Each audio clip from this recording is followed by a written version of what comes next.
lo que adoptas como tu trago habla mucho de ti. Claro. Entonces es parte también de esto, ¿no? ¿Qué dice de mí esta marca? ¿Por qué me vinculo a ella? Por eso hay este espacio muy cercano entre el consumidor y su bebida alcohólica en ese sentido. Sí, hoy hay 1,191 marcas, se vendieron en el último año 1,191 marcas diferentes de tequila. No, hombre. O sea, yo no te llego ni a 100, o sea, no. ¿Y eso de qué nos habla? De México. Claro. Ese es México, la verdad. O sea, claro. Es un crisol, hay diferencias significativas entre niveles socioeconómicos, hay desigualdad. Esto es De Bares y Cócteles. ¿Cómo están, amigos? Sean todos ustedes bienvenidos a un episodio más de este podcast que se llama Bares y Cócteles, que como siempre lo digo, acá hablamos solamente de bares, cócteles y todo lo relacionado con las métricas, con los números, con todo lo que está detrás, con todo lo que marca la tendencia de qué bebemos y de cómo lo bebemos. Y como yo soy, ustedes no lo saben, pero la verdad que yo soy periodista, a mí me gusta ir a la fuente, pues hay que ir a la fuente, y qué mejor fuente de información que ISCAM. Por eso está acá mi querido Horacio Núñez, ¿no? Que viene justamente de ISCAM en su segunda vuelta por acá. Se ve que te gusta la mala vida. Yo me fui un poco preocupado, dije, no, ya no va a regresar Horacio, pero qué rica plática. Si no saben lo que es ISCAM, vayan a ver acá el episodio que lo estamos dejando por acá, en un ladito, ahí está, busquen ahí, ISCAM, Bares y Cócteles, Horacio Núñez, para que sepan qué es ISCAM. Y pues hoy vamos a estar hablando de, justamente en el mes del tequila, pues vamos a hablar de tequila. Horacio, bienvenido de nueva cuenta aquí a tu casa, Bares y Cócteles. Muchas gracias, muy contento de regresar a esta barra, a tu barra, a platicar de la categoría, de las tendencias. Encantado de estar otra vez aquí. No, muchas gracias por la invitación. No, al contrario. ¿Por qué no? Ahora muy breve, digo, por si alguien le da flojera y no voy a buscar. ¿Qué es ISCAM? Mira, te platico muy rápido. Nosotros empezamos hace 21 años midiendo la industria de bebidas alcohólicas en México. Y específicamente del canal mayoreo, que es el más importante de distribución de bebidas alcohólicas en México.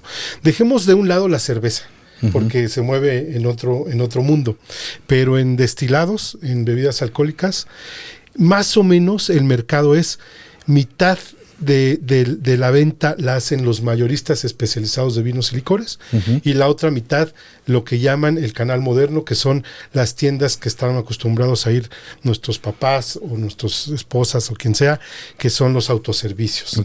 Entonces más o menos es mitad y mitad.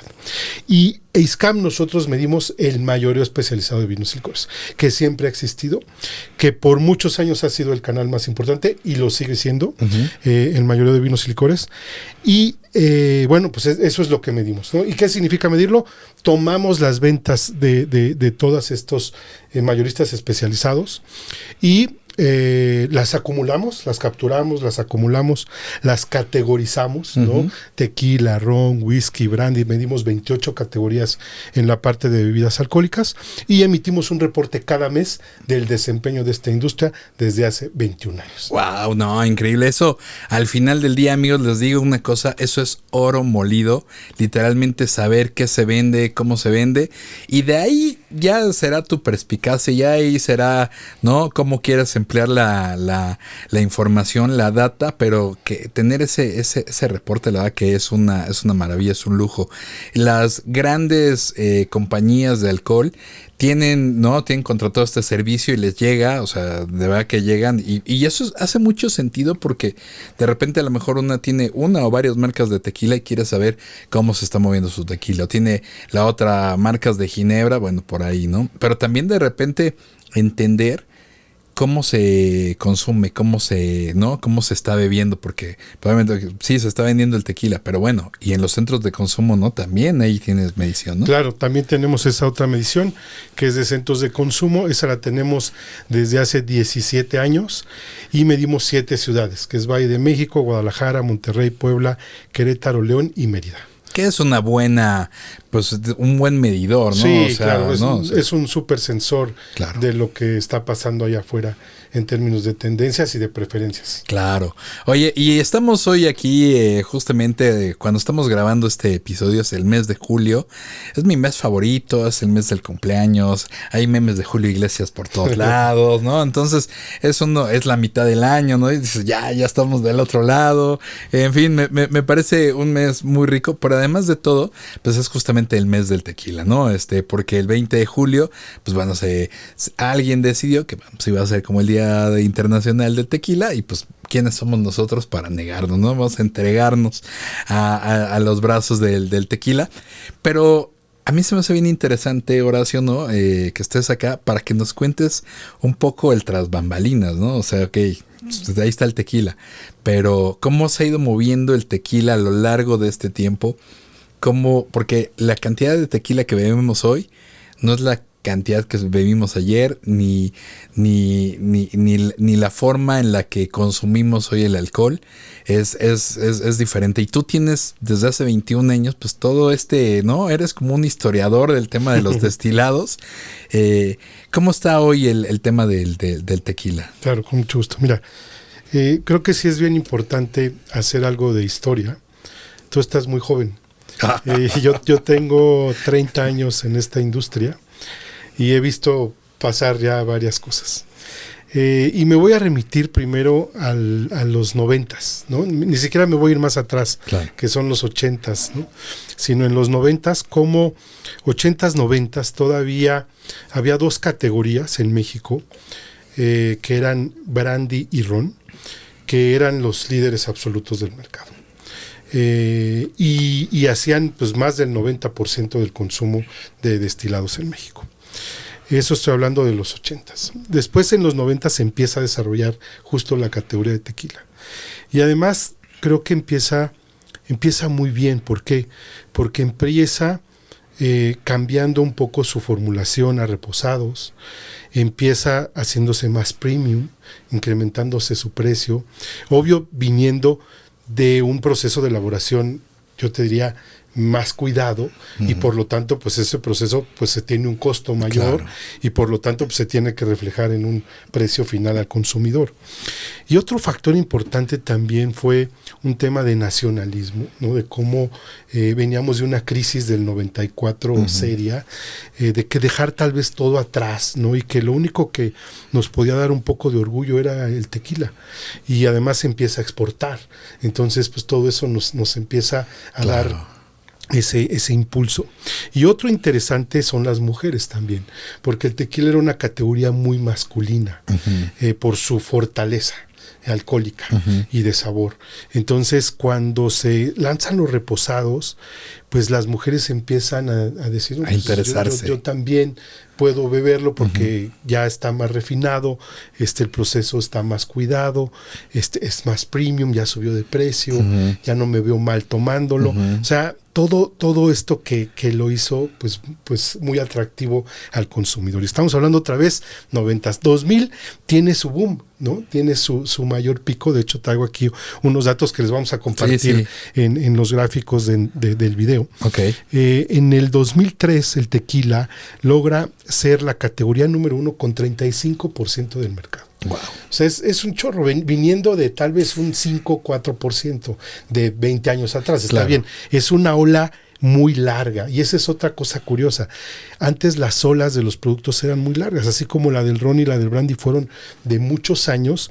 Yo creo que hoy tenemos mini olas también. Hay olas grandes, pero también hay mini olas que hemos platicado aquí, como el ginebra o el mismo mezcal, ahora en su momento, o los tequilas cristalinos, etcétera, que hacen que se esté comportando diferente el mercado. Pero bueno, en ese momento 35% se lo llevaba ya tequila, 19.4 brandy, o sea, todavía una categoría súper importante, estoy hablando 2003, es decir, hace 22 años. Sí, ¿no? Sí. Después ron con el 12%, whisky, fíjense, esto es muy interesante, pesaba el 6%, hace 22 años. Y vodka 4.3%. Entonces, esos eran los datos hace 20 años. Vayámonos hace 10, que hizo un cambio la industria. Tequilas se queda alrededor del 24%. Bajó un poco. Whisky pasa del 6.2 al 21%, o sea, más del 21%. Es decir, retoma una importancia muy alta, claro, muy relevante. Se abren las marcas, llegan marcas nuevas de whisky, single malts, bourbons. Se da esta expansión de las categorías, que es algo común observar también, ¿no? Había pocas marcas, salen las marcas, lo mismo que sucede con las otras categorías, ¿no? Entonces se da esta expansión. De hecho, yo en el 2015, más o menos, por la tendencia que traía whisky, dije, no, pues va a rebasar a tequila, ¿no? Nos vamos a hacer un país whiskero, más que tequilero. No es que esté bien o está mal. Claro. Al final de cuentas, yo no decido quién crece y quién decrece. Quien decide es el consumidor y el comensal. Claro. Y ellos son los que tienen sus preferencias y entonces se van moviendo de un lugar a otro.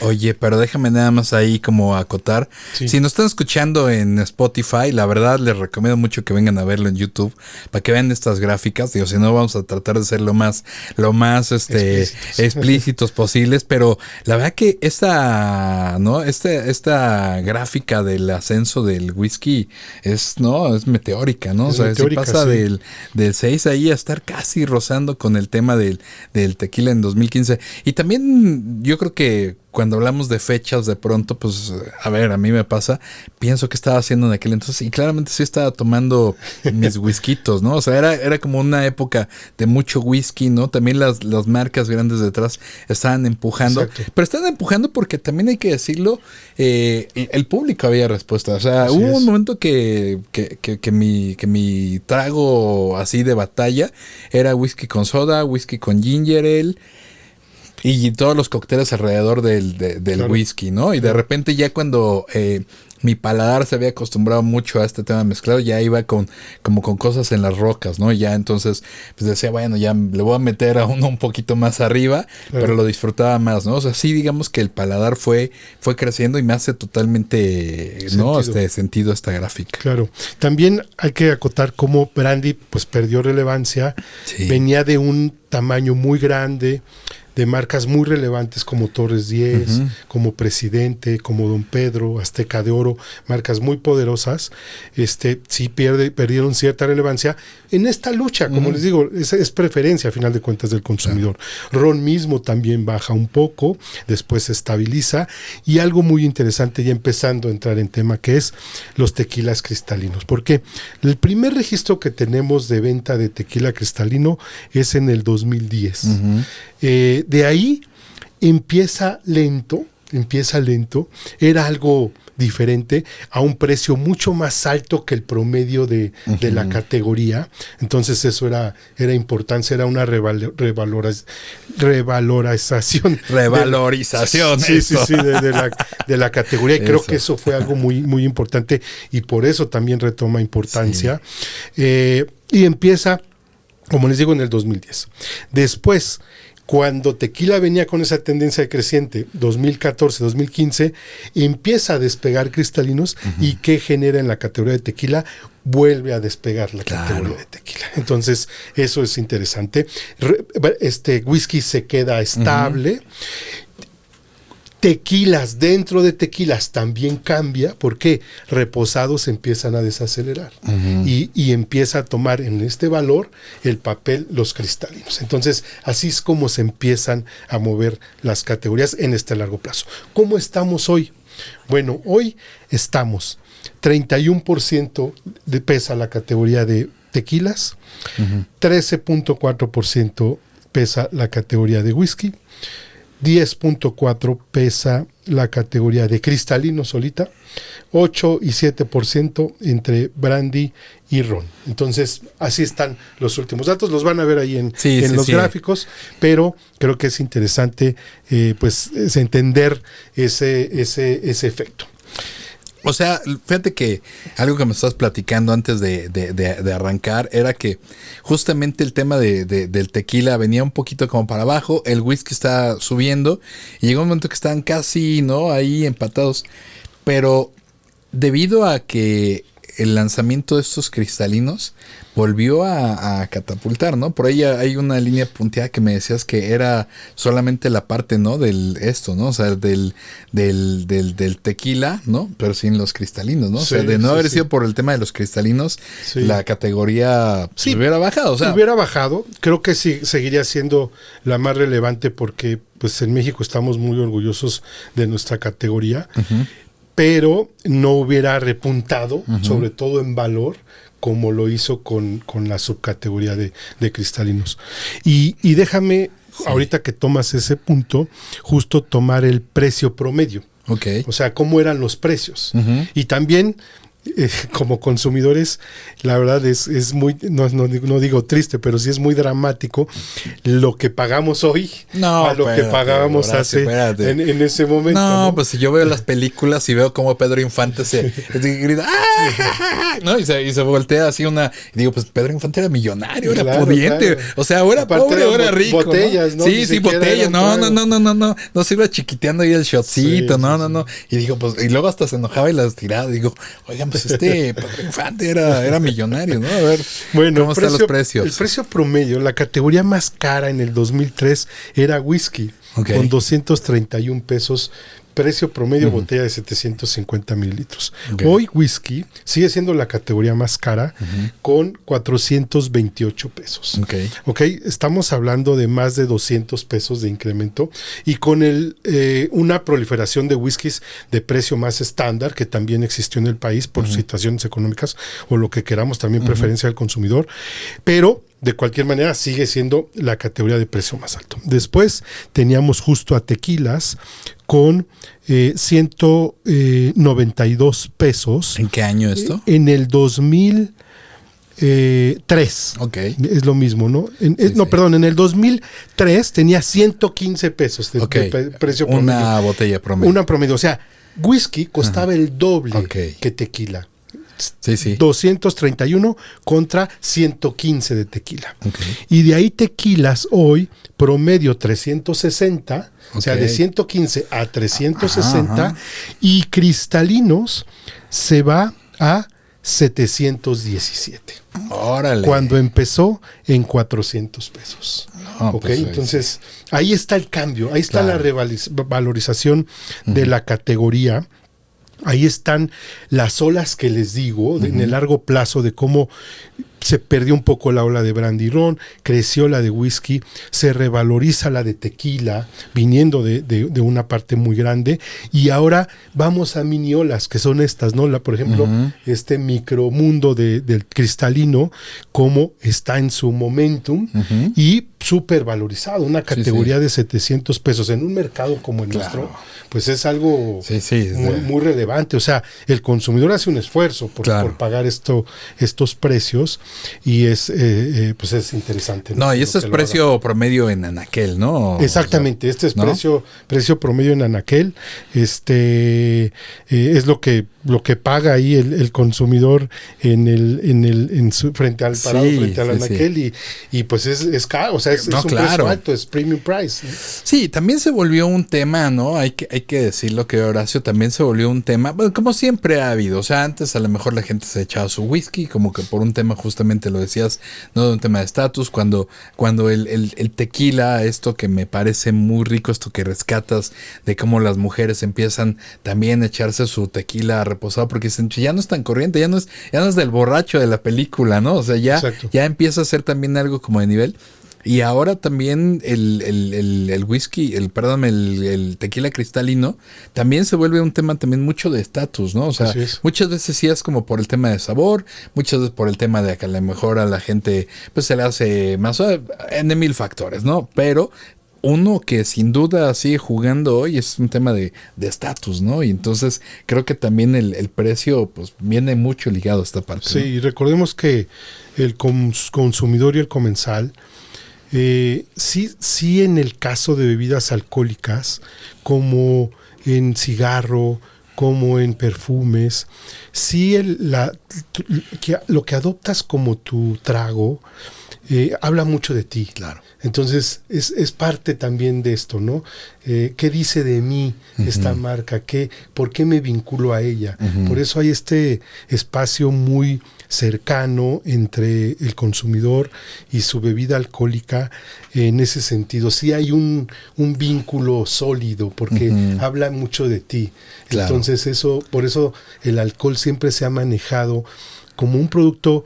Puede ser de lujo o no, pero sí de sentimiento, ¿no? De un vínculo con el consumidor cercano. O sea, no es un detergente que tiene que desempeñar bien, no es un refrigerador que tiene que enfriar bien. Tiene que haber un vínculo pues más profundo con el consumidor y eso es muy bonito, ¿no? Qué interesante, sí. También es un tema pues justo emocional, ¿no?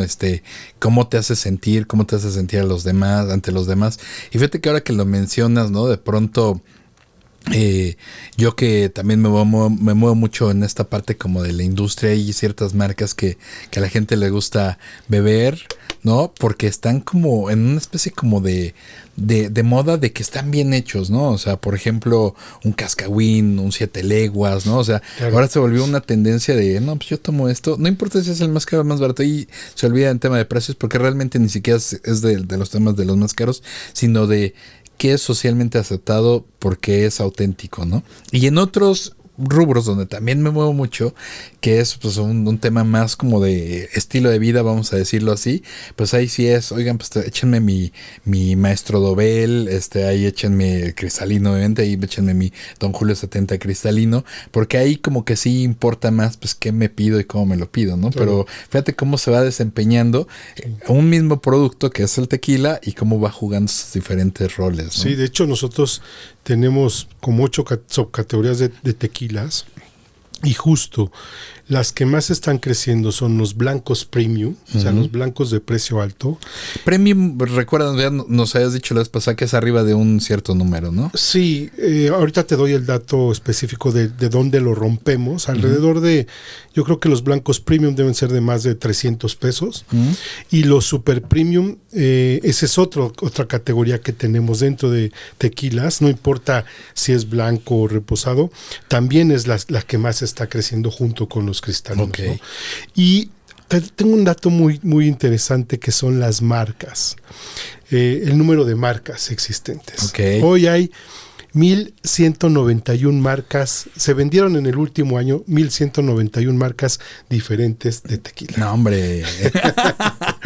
O sea, yo no te llego ni a 100, o sea, no, y eso aquí contándole. 1,171 marcas diferentes. ¿De dónde? O sea. Sí. Bueno, y veamos un caso dramático. Cristalinos. Hace 10 años, en el 2014, que se habían lanzado desde el 2010, había 6 marcas. Hoy hay 113 marcas de cristalinos. No, pues claro, pues todo el mundo quiere una rebanadita del pastel, exactamente, ¿no? O sea. Otros, los blancos premium, había 200 marcas, ya eran relevantes. Hoy hay 279. Y los super premium, había 44 marcas, hoy hay 141 marcas. Wow, o sea, es que hace totalmente sentido, ¿no? O sea, ya no se volvió nada más un qué tomas, sino por qué lo tomas, ¿no? Y en qué momento lo tomas. Y que de pronto también me da mucha como gracia de pronto estos memes, ¿no? De los guilty pleasures, ¿no? O sea, porque una cosa es lo que bebes así y otra es lo que tú realmente te gusta, ¿no? O sea, donde no vas a ser juzgado, el que te compras en el súper, el que te lo echas en tu casa, a lo mejor el de toda la vida. Y no necesariamente ni es el más premium, ni es el más puro, pero es el que te gusta, ¿no? Pero a lo mejor muchas veces no, o sea, igual que todos los guilty pleasure en la vida, amigos, no es que vas y que te lo tomas ahí públicamente, sino que hay, y ahí es donde justamente encuentran cabida todos estos, pero qué impresión. Y déjate tú, o sea, que hayan crecido. Lo que me sorprende es que se mantienen, ¿no? Así es, ¿no? Son vendidas. Claro. No es que existan o que se registraron algún día. Claro. Sí. Qué impresión. ¿Y cómo estamos bebiendo los mexicanos, no? Yo tengo por acá algunos datos, ¿no? Que justamente me encontré aquí en el reporte ISCAM, que está muy valioso. Si alguien quiere el reporte, Horacio, si alguien quiere obtenerlo, si alguien quiere esta información, ¿qué deberían Pues mira, hacer? lo más rápido es entrando a nuestra página de internet, iscam.com, y ahí nos ponemos en contacto con ellos. Y otra es que no tengan miedo del costo, porque nosotros cobramos, y creo que esto no te lo había platicado, por participación de mercado. Me lo platicaste, ¿Sí? que como que Ok. dependiendo Del tamaño. de sapo la pedrada. Sí, un poco sí, creo que es lo justo, Claro. a fin de cuentas. Y a lo que voy es que la misma decisión podría tomar una empresa pequeña, local, ¿no? Ujú. Que una transnacional. Claro. Ya depende del talento de cada quien.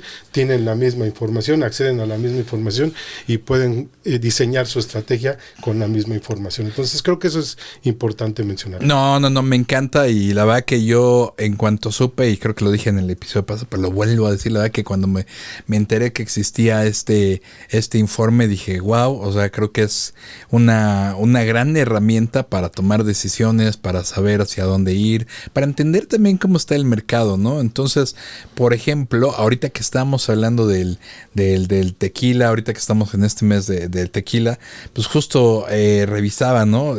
Por ejemplo, cuáles eran los tequilas que más se habían vendido en volumen hasta 2024. Y esto es bien interesante porque, mírate, por ejemplo, está en primer lugar el Gran Centenario Plata, Gran Centenario Reposado después, José Cuervo Especial, Maestro Dobel Diamante, por ahí en cuarto, es como el primer cristalino que aparece ahí. Esto estamos hablando en volumen, ¿no? ¿Volumen qué significa? ¿Qué es Volumen como... significan litros vendidos. Ok. Y esta industria se mide en cajas de 9 litros. Ujú. Entonces, eso es volumen, ¿no? El ranking en volumen, pues está dado por los litros vendidos, que se miden en cajas de 9 litros. Pues ahí está, miren, el top 5. Los más vayan a bares y cócteles, vayan a las redes de ISCAM, también se encuentran por ahí de repente buena información, por eso se lo voy a dejar en bares y cócteles, ¿no? Las top 5 marcas venidas esta 2024 en volumen, pero espérense porque cambia cuando hablamos de valor, pero en volumen, en litros, es Gran Centenario Plata, Gran Centenario Reposado, luego José Cuervo Especial, luego Maestro Dobel Diamante y luego en quinto lugar el José Cuervo Tradicional. Eso es en litros.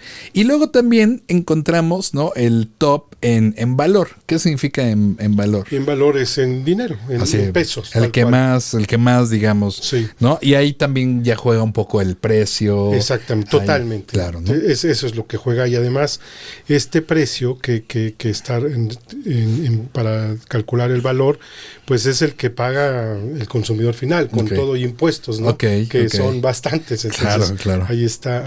Que pocos no reflejado. son. Y fíjense, en primer lugar, esto es, insisto, es en 2024, hasta el corte de 2024, el que más, digamos, reportó en valor fue Don Julio 70, luego Maestro Dobel Diamante, que ahí están siempre peleando el pico a ver quién, ¿no? Pero la verdad que ahí están el 1 y el 2. Gran Centenario Plata, Gran Centenario Reposado y Reserva Antigua, o sea, el 1800 cristalino, ¿no? O sea, fíjate qué interesante. Bueno, también me hace sentido con los precios que me acabas de dar, ¿no? O sea, que el top 5 3 sean cristalinos, ¿no? Más bien es la sorpresa y lo que me llama es que haya un plata y un reposado, ¿no? En el caso de Gran Centenario, ¿no? Exacto, eso es lo que te iba a decir. Sí. Y en volumen más. Sí. O sea, cómo sigue habiendo una preferencia fuerte todavía por reposados. Ahí están, ¿no? Con tradicional reposado, con especial. Y hay blancos premium y hay cristalinos. O sea, ¿y eso de qué nos habla? De México. Claro. Ese es México, la verdad. O sea, es un crisol, hay diferencias significativas entre niveles socioeconómicos, hay desigualdad, pues todo está como muy reflejado en ese consumo, ¿no? Claro. Sí, aquí al final, ¿no? Encuentras, ¿no? Justo, y es lo que me gusta de este reporte. Digo, yo viéndolo desde una parte como información, es como agarrar una muestra transversal, como una rebanada del pastel de lo que está pasando en México, y puedes ver todas las capas, puedes ver, ¿no?, cuál es más gruesa, cuál es más delgadita. Aquí no hay nada que donde ocultarse, ¿no? Realmente está ahí, pues por eso me parece increíble.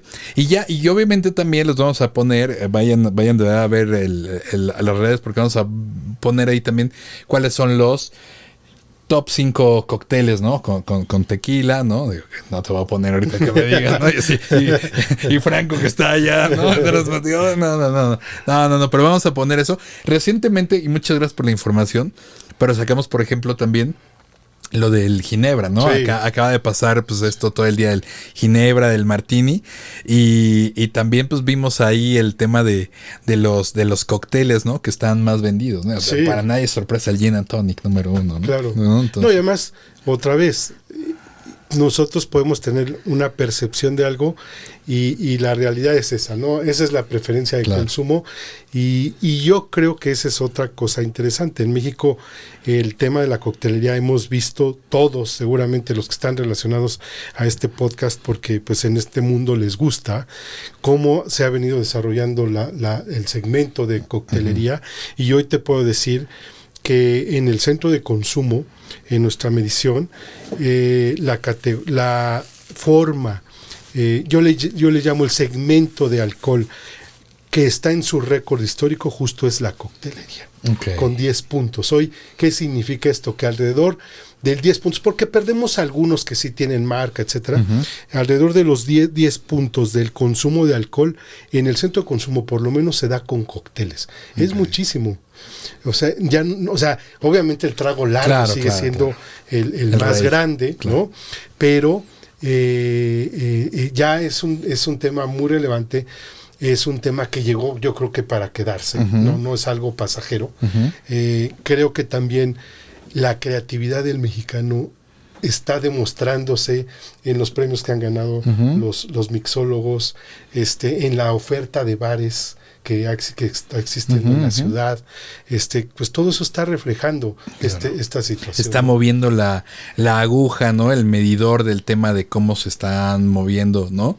El tema de los destilados, de las cosas que tú estás midiendo, porque sí, al principio a lo mejor nada más medías la parte del mayoreo, pero ahora que también mides el tema de los centros de consumo, pues ahí ya tienes las dos aristas, ¿no? Porque por un lado, pues sí, o sea, a lo mejor la gente, pues sí compra para su casa o compra para echar trago, lo que sea, y también pues el tema de la coctelería te incentiva, ¿no? O sea, tú vas a un restaurante y si en el restaurante pues ya ves ahora un menú muy completo, ¿no? De coctelería, que además está rico, que además te hace sentido, pues te echas eso y a lo mejor en lugar, y ya no te echas la cerveza, o a lo mejor ya no te echas el refresco, o a lo mejor ya te echas el coctelito, y poco a poco de cóctel en cóctel, ¿no? Se va moviendo 10 puntos. Sí. Y creo que justo algo que nos define mucho como mexicanos también es la creatividad, y se está demostrando. Si bien los cócteles tradicionales pueden estar estables, o sea, mi mamá sigue tomando piña colada y le gusta. Rico. Pero, ¿qué tal la cantidad de oferta de piñas coladas innovadoras estamos teniendo? O sea, me refiero a eso, o sea, cómo somos muy buenos para innovar, para mezclar, y se está demostrando ahí. Y hay preferencia. Claro. Eso es importante. Sí, no, simplemente la piña colada clarificada de nuestros amigos de Handshake, ¿no? Exactamente. Que es uno de los tragos más vendidos, ¿no? Además está hecho con brandy Torres 15 y pues con unas técnicas de clarificación y de gasificación que más allá de quitarle el color y de añadirle gas, realmente le dan una textura, le dan un sabor, reinventan el trago.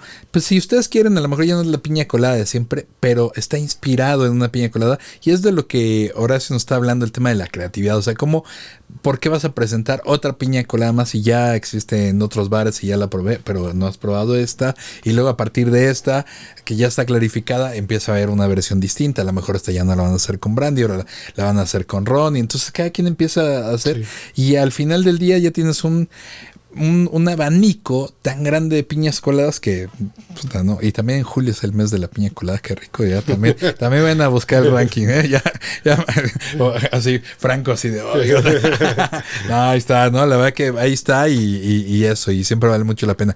Ahorita estamos viviendo momentos no importa el día que escuchen esto, pues estamos viviendo momentos de incertidumbre, ¿no? O sea, como siempre. Y te quiero preguntar ahí en ese sentido, veníamos ahorita platicando aquí en el pasillo del estudio, de cómo se está comportando el mercado. En este momento, cómo se está comportando el mercado ante todos estos temas, pues de política, de seguridad, en todo el temas internacionales, en donde además, pues obviamente hoy por hoy con la economía, los mercados locales están pues realmente muy vinculados hacia las decisiones internacionales y eso repercute, ¿no? Claro. Mira, la verdad es que esta industria, yo les diría igual que todas, pues no está ajena a las situaciones de los países y a las situaciones económicas. Claro. Esa es la realidad. Claro. Entonces, si hay incertidumbre, pues también hay incertidumbre en el consumo, ¿no? O tenemos en este último periodo tuvimos una contracción ya en comensales en la medición de centros de consumo. No la podría decir que es una tendencia, porque pues sí vemos a los lugares muy activos, muy dinámicos. Estamos en un récord de lugares abiertos en el país. Nunca había habido tantos lugares para consumo fuera de casa en México. Es un momento histórico. Es histórico. Okay. Entonces, pues eso es padre, es atractivo para el consumidor y para el comensal.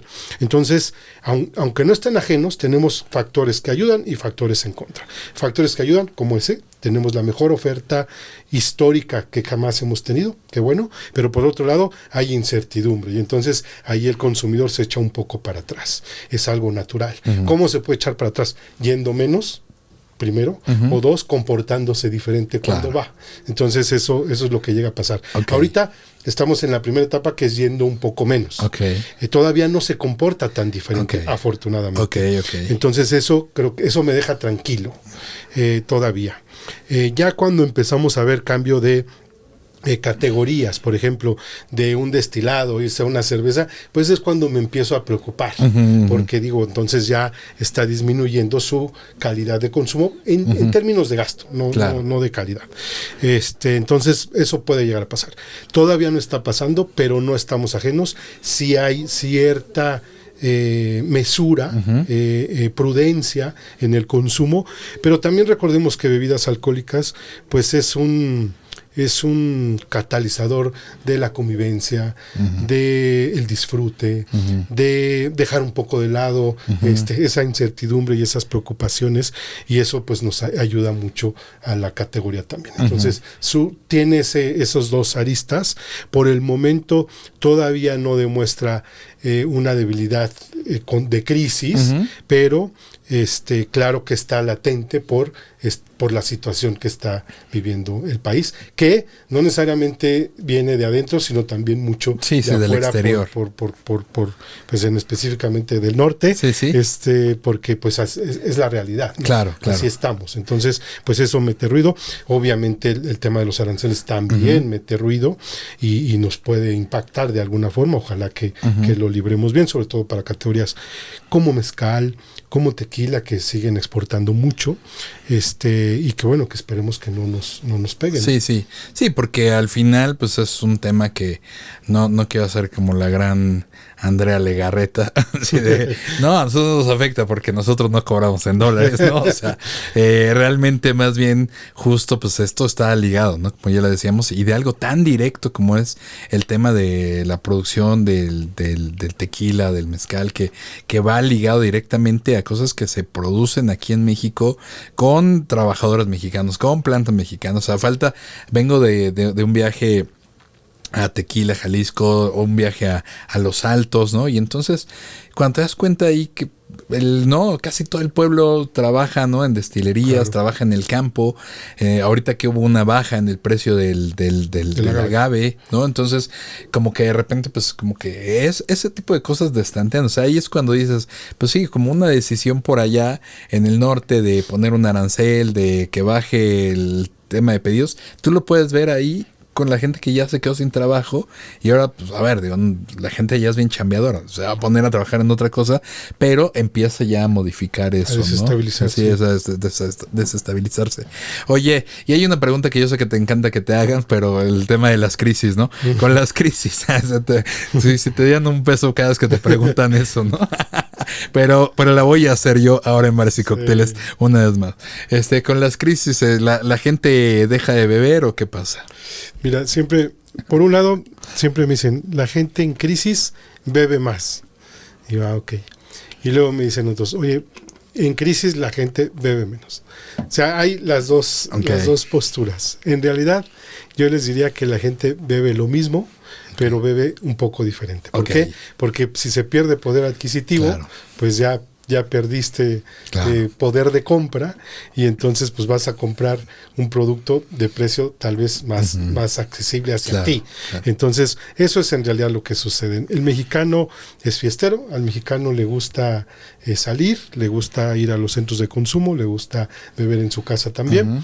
Y en realidad lo que pasa es eso, se mantiene el consumo, pero sí puede cambiar el precio de compra. Esa es una. Y dos, recordemos también que este consumo también se puede mantener porque seguimos siendo un país joven.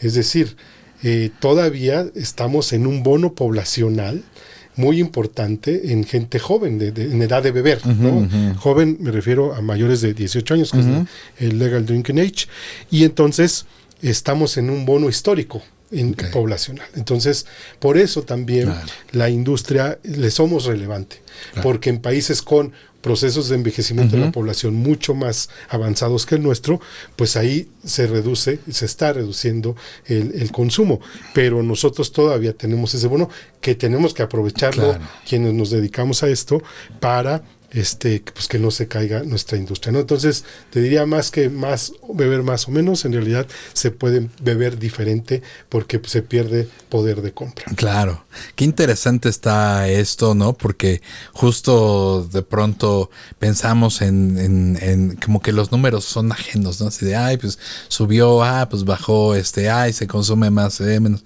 Eso tiene que ver y está ligado y por eso siempre es muy rico platicar contigo, querido Horacio, porque también nos dejas ver todas estas aristas, ¿no? O sea, fíjate que esta parte de que justo la población es joven, pues ahí está el negocio, o sea, los bares, ¿no? Los consumos, pues responden también a este tema, ¿no? Hacia las ganas de vivir la efervescencia, ¿no? De echarte un escorpión, ¿no? ¿Dónde se van tantas botellas? Pues así, en escorpiones, en shots, en lo que me digas, ahí es donde se va. Claro, conforme vas creciendo y vas madurando, algún día sabré lo que es eso, pero seguramente pues ya el escorpión ya será un traguito por ahí leve, distinto, y entonces ya cambian los temas y los hábitos de consumo, pero sí me parece muy, muy interesante y muy en relevante. El centro de consumo, perdón que te interrumpa, se genera también otro fenómeno interesante, que es, pues justo, si estoy en crisis y tengo pocas oportunidades de salir, pues lo que quiero es consumir lo mejor posible. Entonces, ¿qué pasa? Que se puede dar lo contrario. O sea, en lugar de bajar la calidad de consumo, subir la calidad de consumo porque tengo pocas ocasiones. Entonces, ¿qué hago? Pues tener el mayor gusto posible. Claro, salgo bien, ¿no? Exactamente. Y eso, por ejemplo, pasa, en los postres, ¿no? Yo digo, bueno, es normal que se caiga un postre en crisis porque ya no me alcanzó para el postre.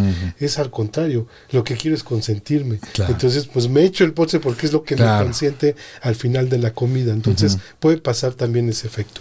¿En la pandemia pasó algo similar? En la pandemia, la pandemia fue algo completamente extraordinario. Fue una crisis diferente, porque después vino una crisis económica, pero en realidad la crisis de la pandemia la causó la salud. Remitiéndome a la última crisis en México, que fue el 2009, pasó lo que te estoy diciendo. O sea, la gente tuvo que consumir, pero de precio más bajo, porque se había perdido mucho poder adquisitivo. La pandemia desconfiguró todo. Fue una crisis muy diferente. Simplemente los centros de consumo estaban cerrados. Entonces, era algo inimaginable, impensable. Entonces, ahora, dejó cosas la pandemia en contra y a favor. En contra, cerraron muchos lugares, no aguantaron. El servicio para llegar se súper desarrolló, las plataformas se súper desarrollaron, ese tipo de fenómenos, ¿no? Pero también dejó lo que dijiste ahorita, esas ganas de vivir, esas ganas de salir, esa gula de vida que le llaman muchos analistas. Entonces, esa gula está muy relacionada al centro de consumo y a bebidas alcohólicas, entonces es algo positivo para esta industria. Entonces, es diferente, no fue una crisis económica. Claro que se generó una crisis económica porque todo se vino abajo, pero no partió de eso. Claro. Sí, fíjate, ahorita que mencionas esta gula de vida, ya había escuchado alguna vez el término, pero sí, justo habla, no nada más en el tema de los centros de consumo, de los restaurantes. Yo me acuerdo que antes de la pandemia, tú querías ir a un concierto, casi que ibas el día del concierto y decías, pues ahí, seguro alguien afuera debe estar vendiendo, ¿no? O lo compras 2 días antes, ¿no? Hoy los conciertos, o sea, pues que regalan los boletos, Horacio, o sea, digamos que es todas las semanas. No, o sea, ya, sí, exacto. No es en cada X tiempo, todos los días. Sí, y entonces, y todos, o sea, hasta el de Lupita D'Alessio, así. Todos Bad Bunny, Lupita D'Alessio, Miguel, el que me digas, todos están llenos y sold out, ¿no? Así o sea, es algo que justamente creo que dejó eso en un tema positivo, vamos a decirlo. Y ahí está. Oye, pues nada, pues creo que con eso estamos ahí llegando, ¿no? A todo esto. Sé que nos podemos aventar horas y horas acá platicando. Siempre tienes datas, siempre tienes cosas ahí muy ricas, pero hoy la idea era pues platicar un poco del tequila y que pues en nuestra junta ya casi que trimestral, yo ya la voy a nombrar así. Me platicaras un poco cómo estás viendo ahorita el mercado, que es lo que nos acabas de contar. Y nada, ¿cómo pinta el año? De todas maneras, eso te lo voy a hacer cada que vengas, pero ¿cómo pinta el año hoy, julio 2025, para cerrar? Mira, yo creo que afortunadamente, yo siempre pongo este símil, que México es como un tren muy grande y muy pesado. Entonces, un tren grande es difícil frenarlo, o sea, no lo frenas apretando el freno y entonces se frena por completo. En realidad se tarda mucho en frenar, así como se tarda en arrancar, porque justo es pesado. Entonces yo creo que todavía, y se ha reflejado en los números, traemos una tendencia caminando, o sea, no aceleratoria, no creciendo, pero por lo menos caminando. Con crecimientos discretos. Entonces yo creo que vamos a seguir así mientras siga esta incertidumbre. Las aguas en algún momento se tienen que calmar o por lo menos definir, que eso es lo que crea y genera la incertidumbre, y pues entonces ya tomaremos otro ritmo, pero yo creo que vamos a acabar el año avanzando. O sea, no veo una caída absoluta, una crisis total. La verdad es que no la observamos y sería muy catastrófico decirlo. Y lo que menos queremos es dar una señal equivocada. No lo vemos catastrófico, pero sí hay una desaceleración, pero seguimos avanzando. Yo creo que así vamos a cerrar el año. Sin duda, pues yo creo que eso hay que seguir remando, hay que seguir trabajando entre todos para pues que obviamente no esa desaceleración sea menor y que pues poco a poco se vaya revirtiendo, y porque al final, como siempre se dice en este podcast, ¿no? Cuando la marea sube, ¿no? Todos los barcos se elevan, ¿no? Y queremos eso. Ok, Horacio, muchas gracias, por tu tiempo, ¿no? Por acompañarnos, ¿no? Y acá está, pues bueno, pues nos vemos, nos vamos. Muchas gracias a todo el equipo de ISCAM que siempre hace posible este tipo de entrevistas. Gracias a Víctor también ahí en los controles. Y nos vemos, como siempre digo, en este podcast hablando bares, cócteles, o como fue hoy, de las estadísticas y de ISCAM mismo. Nos vemos. Gracias. Bye. Gracias, Horacio. Bye. Gracias.